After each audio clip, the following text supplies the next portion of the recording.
Hi guys, we've had to order a new kettle. Ours is getting on a bit, but we've got one of these Bodum ones today arrived, which to be fair I'm quite happy with it, and I thought I'd share a quick video. First thing is the quality of the handle is quite good. It's a cork top on there. You've also got a cork handle here. The switch is a little bit plasticky, but not too fussed on that. It's 0.8 litres, so it's not 4 litre, but to be fair, with a couple of people, that's perfectly fine because they're not boiling excess water. Everything in it's metal.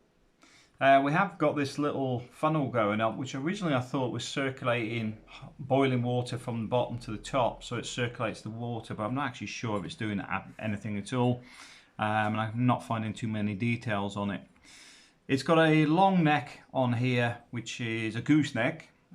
This makes it easy to pour, especially if you're doing filtered coffee. You can filter around, you can pour over the different areas of the filter, so it's not all in one area.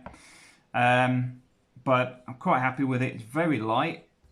One of the things I will say around the top here is just watch the vent holes, because obviously when this is boiled, the steam's coming out of those, so I recommend always keep that pointed towards the funnel. Now the only thing I will say I don't like about it is the base is a bit plasticky. I think they could do better than that. I think they could do with a metal base and maybe drop this in as an insert, because it's very light, not exactly the best, but beyond that the kettle itself is very well made. Happy with it.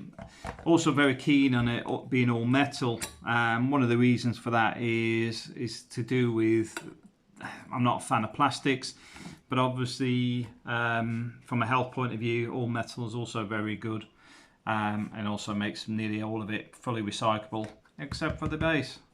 Alright, thanks for watching. If you enjoyed the video, please like, share and subscribe.